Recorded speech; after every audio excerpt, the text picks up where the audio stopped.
नमस्कार। फर्स्ट बिहार झारखंड में आपका स्वागत है और मैं हूं आपके साथ रंजन सिंह। तीसरे चरण का चुनाव खत्म हो गया और अब कांग्रेस के जो नेता दिल्ली में बैठे थे वो अब पटना पहुंचने लगे।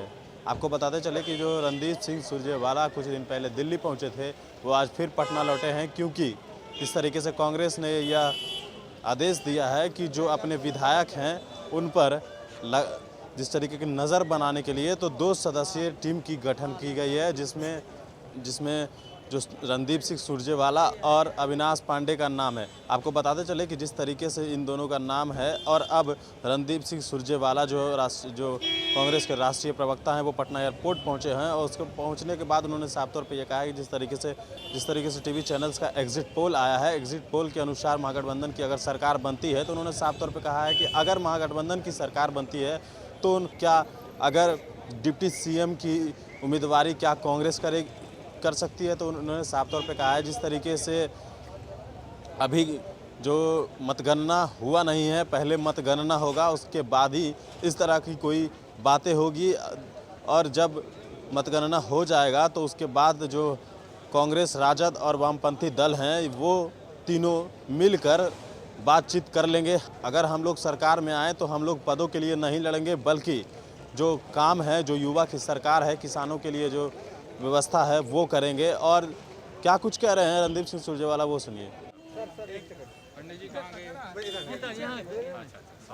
एग्जिट पोल आने के बाद एक मिनट, एक बार में आराम से करिए ना, हमेशा की तरह उसी प्यार से करिए जैसे हमेशा करते हैं। एग्जिट पोल आने के बाद आप आए हैं पटना, परसों मतगणना होनी है, ऑब्जर्वर की भूमिका में है, कौन सी भूमिका होगी? बिहार की जनता ने बदलाव के लिए वोट डाला है। एक थकी हारी ऐसी सरकार भाजपा और जदयू की जिसने बिहार को बदहाली की कगार पर लाकर खड़ा कर दिया था, उम्मीद है कि उसे बदलकर एक नई युवा, तेज तर्रार और एक नई ताकत और स्फूर्ति वाली सरकार के निर्माण के लिए मत डाला है। मतगणना के बाद ही असली निर्णय होगा, क्योंकि जनता का निर्णय अभी ईवीएम मशीनों के अंदर बंद है।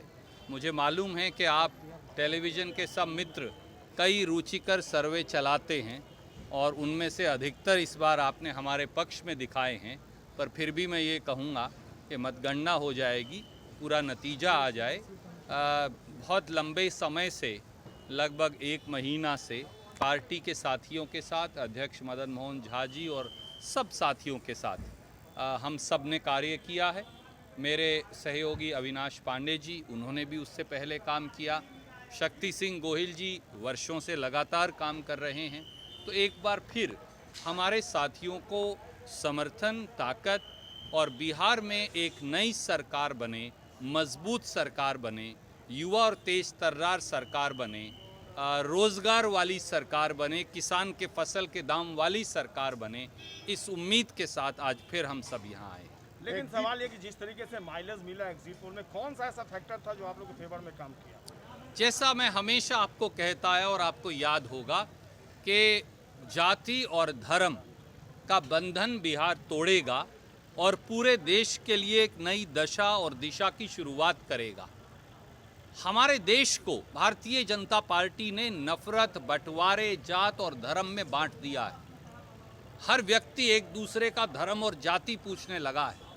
कहीं ना कहीं रोजगार, युवाओं की आशा आकांक्षा पीछे खो गई, किसान की फसल का दाम पीछे खो गया, वंचित और शोषित वर्ग हैं, अति दलित और अति पिछड़े जो हमारे भाई बहन हैं, उनकी आकांक्षाएं और उम्मीदें पीछे खो गई, नए उद्योग और धंधे पीछे खो गए। बिहार ने सदैव इस देश की राजनीति बदली है और वही राजनीति का बदलाव बिहार में नजर आ रहा है। एग्जिट पोल में कांग्रेस अच्छी स्थिति में दिख रही है, वैसी स्थिति में क्या डिप्टी सीएम कांग्रेस की मिलने की संभावना? देखिए, मुझे लगता है कि ये बातें इस समय बेमानी हैं। गणना हो जाने दीजिए। मैं एक बात आपको कह सकता हूं, राजग, कांग्रेस और वामपंथी दलों का, लेफ्ट पार्टीज का गठबंधन, मैंने पहले दिन से आपको कहा था कि ये सत्ता प्राप्ति या सत्ता केवल लेने के ऊपर आधारित नहीं, ये व्यवस्था परिवर्तन का गठबंधन है। और बिहार के लिए जो ज़रूरी होगा वो हम करेंगे। मैं पहले भी आपको कहता आया था जब लोग नहीं मानते थे कि गठबंधन 150 प्लस सीट लेगा, अब आपके एग्जिट पोल भी वही कहने लगे हैं। बड़ी विनम्रता से मैं बिहार की जागरूक 12 करोड़ जनता के आगे शीश झुकाते हुए ये कहता हूं कि हम पदों की लड़ाई नहीं लड़ेंगे, हम मिलकर बिहार की लड़ाई लड़ेंगे। धन्यवाद।